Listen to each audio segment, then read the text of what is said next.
Hi,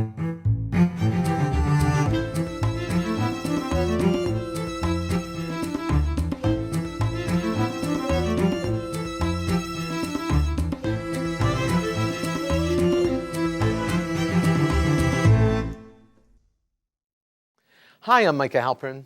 Thank you for joining me today as I do some thinking out loud. Our first segment is called Background Briefing. The first thing I've been thinking about is the anniversary of the Israeli Knesset, its history and importance. August 31st marked the 50th anniversary of the inauguration of the new Knesset building in Jerusalem. The structure and the august body of lawmakers who occupy its halls stand as a tribute to the independent, democratic, Jewish state that is Israel. It's a great accomplishment by any standard. The marriage of tradition, history, and democracy is a unique, successful Israeli experiment in the ever-evolving Middle East. And yet, something is not right with Israel's Knesset, and hasn't been for the past 50 years. The Knesset building was built because of the largesse of James de Rothschild, son of Lord Edmund de Rothschild. Jimmy, following the tradition of his father, was an extremely generous philanthropist. In 1957, shortly before his death, Jimmy de Rothschild told Israel's first prime minister, David Ben-Gurion, that he would contribute 6 million Israeli pounds, then called lira, toward the building of a permanent home for the Knesset in Jerusalem. Plans for Knesset building have been bantered around since 1950. A competition was created for the architectural design, and in 1955, the government even approved the plans. But no building was ever erected. And then, on October 14, 1958, the cornerstone was laid for the Jerusalem Knesset. And on August 31st, 1966, 50 years ago, the dedication was held. Kaddish Luz was Speaker of the Knesset. It was a huge national event. Finally, the Knesset had a permanent home. There would be no more wandering from place to place. Tzedakah, charity, has been and will continue to be an essential tenet of Judaism. It is also an important link between Israel and diaspora Jewry. Philanthropy should never be understated, not on the part of donors and not on the part of recipients. And yet, there are things that should be paid for with tax dollars, with not donations. The seat of the government is one such thing. It has already been 16 years since the discussion about erecting a permanent building had begun, and 18 years since the creation of the state. If the government of Israel did not have the money to pay, the Knesset building should not have been built at all. It's not the walls, but what goes on inside those walls that give the Knesset the power and prestige. The 120 members of Knesset could have remained in their semi-permanent home, the Frumin building on King George Street in Jerusalem, for another few years until the tax dollars, or lira, were found and allocated. Atop the United States Supreme Court is an inscription from the 14th Amendment. It reads, "Equal protection under the law." The quote is actually based on Deuteronomy 16, 18 through 19. Reiterated in different forms throughout the Bible, ancient Israel presented this concept of an independent justice to the entire world. Modern Israel should have thought about this, the dictate itself, while building the structures that mandate justice, protection, and democracy. Institutions of democracy should be paid for by the citizens of that democracy. No exceptions should ever be made. In Israel, however, the Knesset does not stand alone in this respect. Alongside the Knesset stands the Supreme Court of Israel. The money for the construction of the Supreme Court was also a gift from the same generous benefactor family. The Supreme Court was built with the generosity of Dorothy de Rothschild, née Pinto, Jimmy's widow. It was Dorothy who oversaw Jimmy's contribution to the Knesset, and it was she who decided to fund the building that would house the seat of Israel's judiciary. Like her husband, Dorothy did not live to see her generosity turn into a reality. The Supreme Court opened in 1992, 4 years after her death in 1988. It's essential that the democracy always be seen as independent, not beholden to any person or any force other than justice for all. Democratic institutions must proclaim that message in form, in symbol, and in action. The Knesset and Supreme Court are great symbols of Israeli democracy. We celebrate their contributions and value to Israeli society just as we celebrate the great contributions of donors and philanthropists world over. What we should not do is mix and match. Let each stand on its own. Some institutions should be homegrown by design, for the sake of the people and for the sake of the institutions. The Knesset and the Supreme Court are two towering examples of democracy. They should have been built by Israeli people's tax dollars. On the issue of democracy, we should spend a few moments looking at the Palestinians and the PA and the Hamas. Palestinians in Gaza and the West Bank have scheduled municipal elections for October 8th. Candidates and voters for the election are being actively registered, and tensions and conflict are rising to full throttle. In the past, elections have proved explosive. There were 2 million potential voters in the election, the first local contest since 2005. National elections for parliament and for the president are even less frequent. The first and last time Palestinians voted for president was on January 9th, 2005. Mahmoud Abbas won with 62% of the vote. Elections for the Palestinian parliament followed, after being postponed numerous times. The legislative elections took place on January 25th, 2006. Hamas won those elections hands down, capturing 74 of the 132 seats, far more than the 67 required for a majority. Fatah, meanwhile, received only an embarrassing 45 seats. As dictated by parliamentary procedure, Ismail Haniyeh, the leader of Hamas from Gaza, became the Palestinian prime minister. The results incensed President Abbas. The prime minister could not be from Hamas, he thought. Haniyeh held the premiership for a total of 65 days. At that point, Abbas ousted Haniyeh and appointed a replacement, Salam Fayyad, a personal choice for the position. As a result, Hamas withdrew from the Palestinian parliament and have boycotted subsequent elections. Hamas went on to expel Fatah from Gaza in a coup and then established their own 100% purely Hamas government. Hamas's platform includes applying Islamic laws and rejecting Western influence. Fatah, meanwhile, intends to retain power, which includes the ability of arresting Hamas organizers and candidates. Hamas claims that they were democratically elected to lead the entire Palestinian people, not just the Palestinians of Gaza, but they never had the opportunity to serve. When they split off from the PA, the result was actually 2 Palestinian states. One Palestinian state was in Gaza, led by Hamas, and the other Palestinian state was in the West Bank, led by Fatah. The very first Palestinian elections in 2005 and 2006 were predicated on a unity agreement between Hamas and Fatah. But after the breakdown of the unity agreement, a short and brutal civil war exploded between the rival governing bodies. The bloody civil war resulted from President Abbas's decision to reverse the will of the people and parachute his own choice into the prime minister's post. Now, with local elections on the horizon, Hamas sees a revolutionary opportunity to expand its influence in the West Bank. This might just be its chance to completely oust Fatah and the Palestinian Authority. Hamas hopes also that this election will serve as an unmistakable repudiation of the pro-Western philosophy of Fatah and the PA. The terrorist group also sees these municipal elections as a way to apply pressure and even force Abbas into rescheduling new presidential and parliamentary elections. Elections they assume they will once again win. Hamas's platform includes applying Islamic laws and rejecting Western influence. Fatah, meanwhile, intends to retain power, which includes the ability to arrest organizers and candidates. Fatah argues that Hamas is intimidating voters and candidates, especially in Gaza, but also in the West Bank. Hamas threatens to boycott the elections if Fatah does not stop, arresting Hamas political activists and demands the release of those already arrested. A Hamas boycott would practically nullify the elections. It's happened before. In 2012, when local elections were called, Hamas boycotted them, and only a tiny fraction of the 350 towns and cities that were scheduled to hold elections actually did. The potential for election-related violence, even murder, is actually very real. Remember the last time democratic elections were held? The two parties fought a brutal civil war.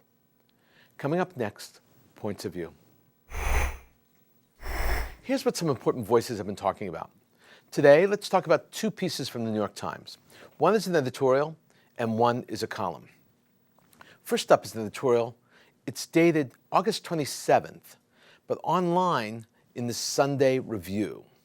But some viewers will already be stunned, or at least surprised, by the mistake. August 27th was a Saturday and not a Sunday. So in the print edition, it's also in the Sunday Review. In print, it's properly dated and dated. Sunday, August 28th, in the Sunday Review. The editorial is entitled, "Can Israel and the Arab States Be Friends?" Remember, editorials are the product of the editorial board. They represent the paper, so this is a very important question they're asking. The editorial begins. Israel and Saudi Arabia have no formal diplomatic relations. The Saudis do not even recognize Israel as a state. Still, there is evidence that ties between Saudi Arabia and other Sunni Arab states and Israel are not only improving, but, after developing in secret over many years, could evolve into a more explicit alliance as a result of their mutual distrust of Iran. Better relations among these neighbors could put the chaotic Middle East on a more positive course.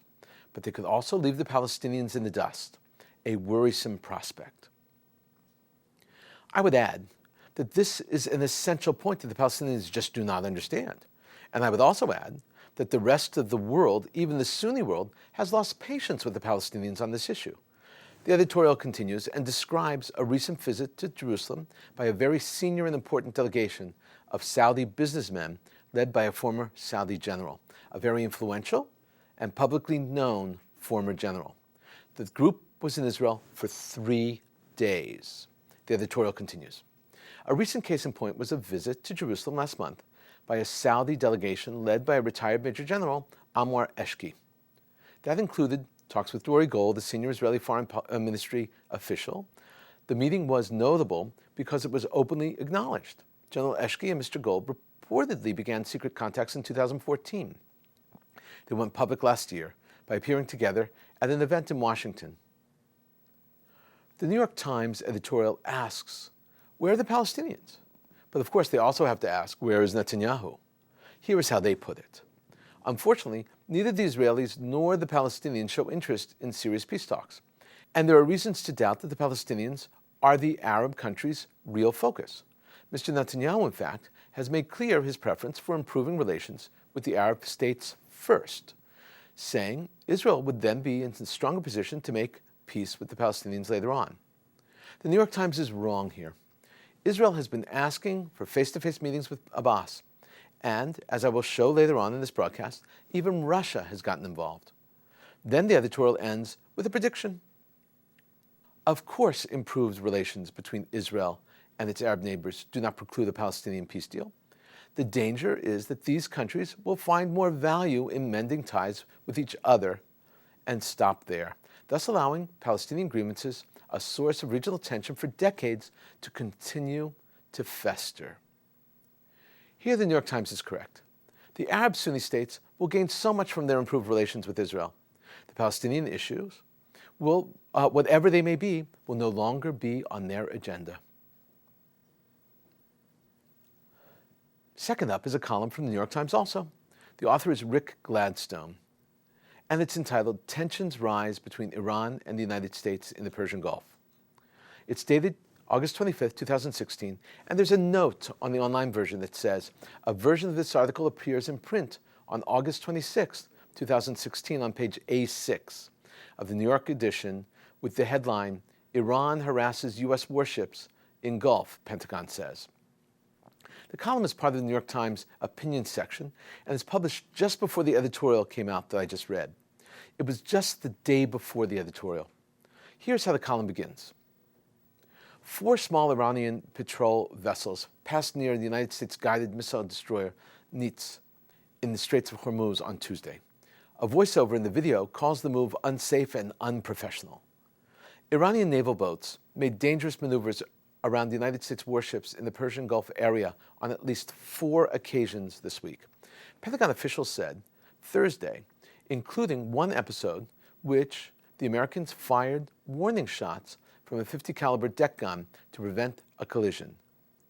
It was unclear whether the confrontations one near the Strait of Hormuz on Tuesday, and 3 in the northern Persian Gulf on Wednesday, were deliberate efforts to send a hostile message about American naval activity.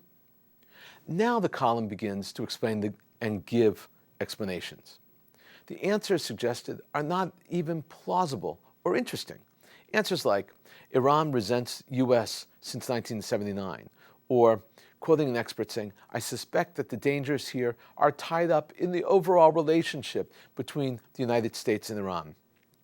Listen to these ideas. Quoting from, of course, the column. Eugene Gultz, a public affairs professor at the University of Texas and the former Pentagon advisor, said of the naval confrontations, I suspect that the dangers here are tied up in the overall relationship between the United States and Iran. Even so, he said, you do have to wonder why any country would want to send out small boats to approach another country's warship in international waters at high speed, ignoring the target ship's efforts to communicate. And the piece concludes with the following.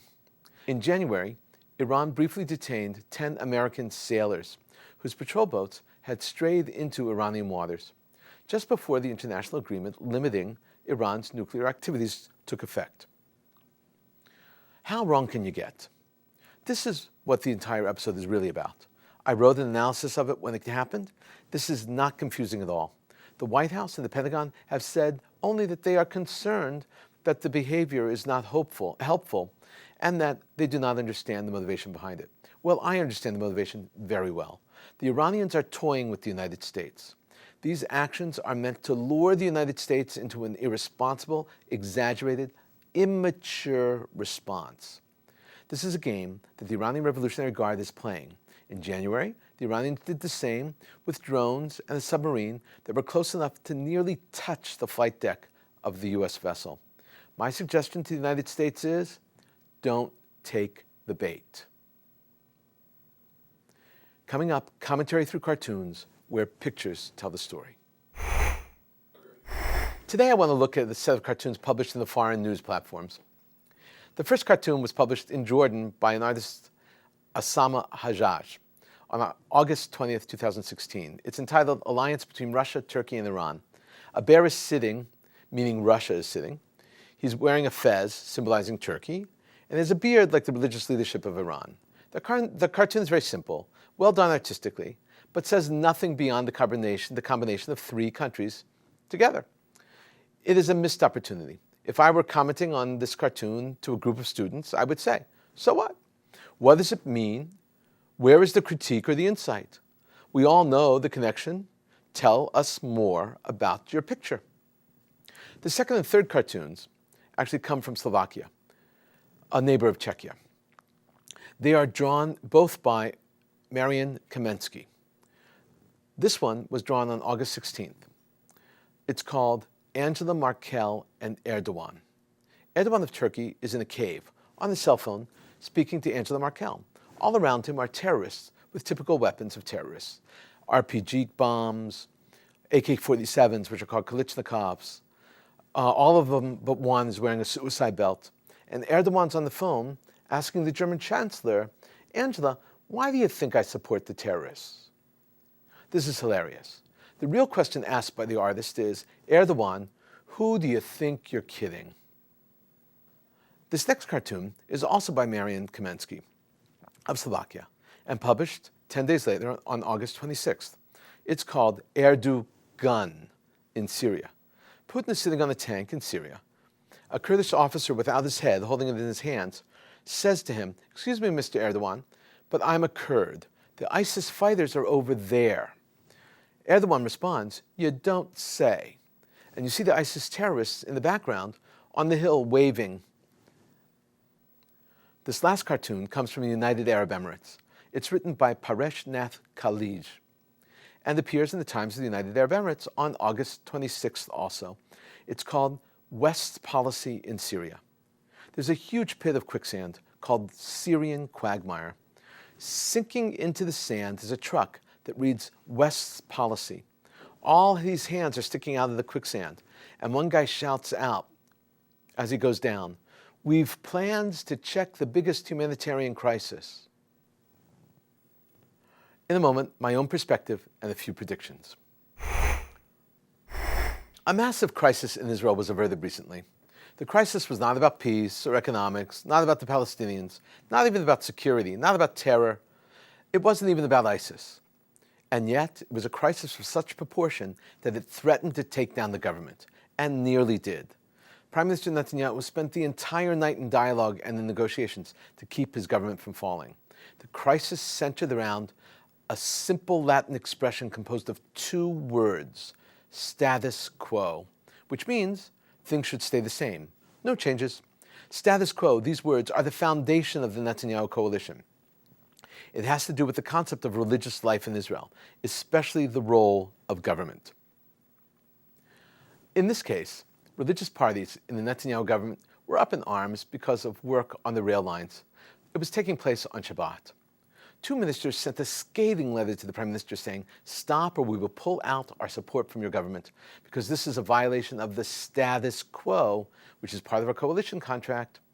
Israel's ministers of transport and labor said that their contracts allowed for work on Shabbat in Tel Aviv. The religious parties said, "No way." Finally, the Prime Minister stepped in with a Solomonic resolution. They agreed to allow emergency and safety-related work to be done on Shabbat, because that work saves lives. For instance, major safety improvements on the Ayalon highway may be performed so that fewer people will die in what has become a deadly highway. But simply laying track and other non-safety-related work will be postponed until after Shabbat. A near crisis averted.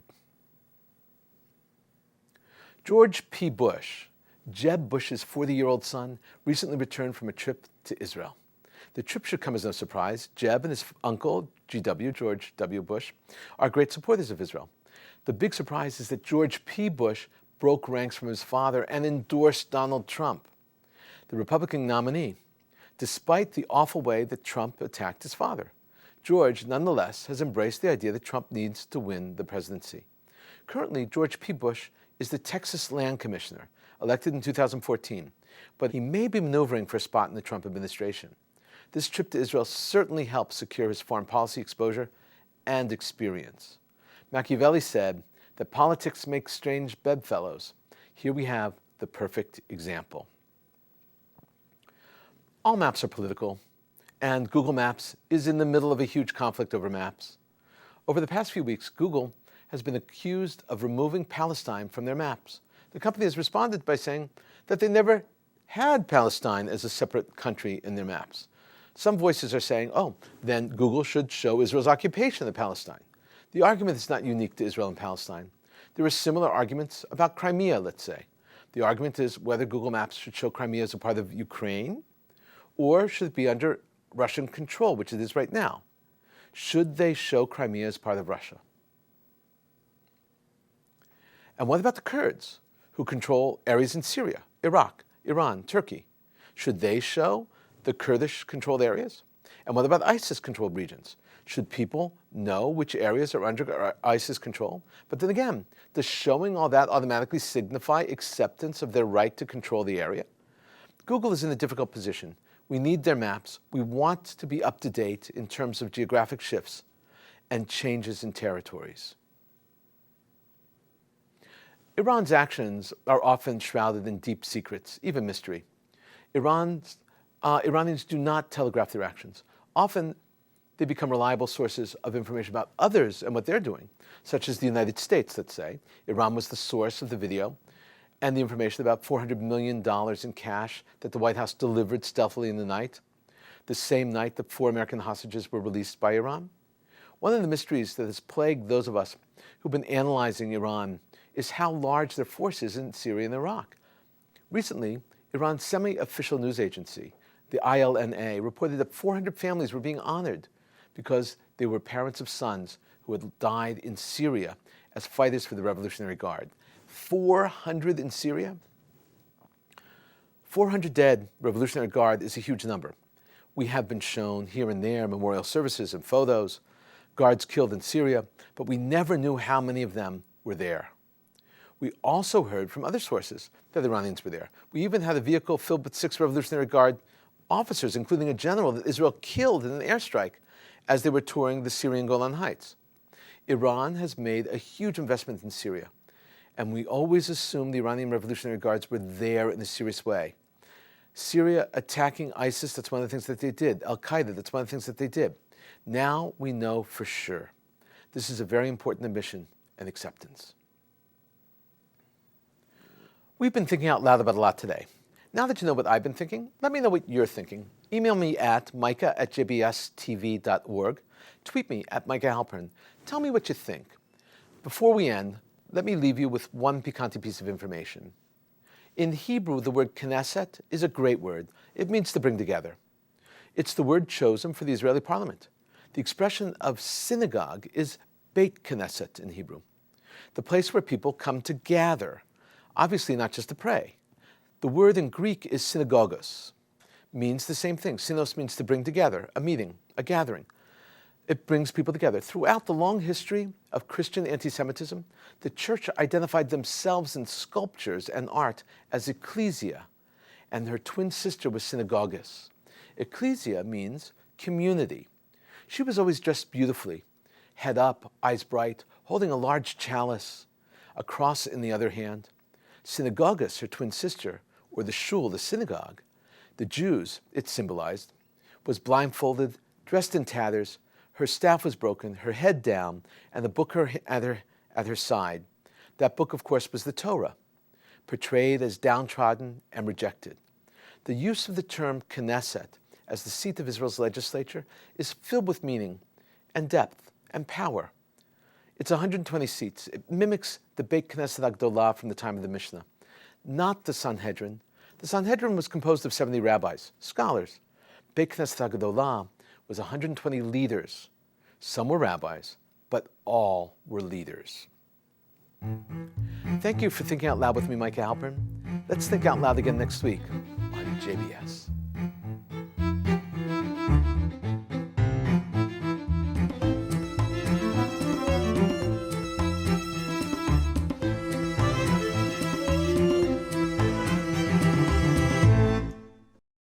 We would be pleased to send a complimentary DVD of this program to anyone who wishes to support JBS, the Jewish Broadcasting Service, with a tax-deductible gift of $36, double chai or more, to the nonprofit organization Jewish Education in Media. Simply visit the JBS homepage and click on the Donate button to make a donation by PayPal or your credit card. And please indicate the program for which you would like a DVD. Or you can send your tax-deductible check made out to Jem, Post Office Box 180, Riverdale Station, Bronx, New York 10471. And again, please remember to indicate which program you would like to receive with our compliments. And we thank you for your kind support.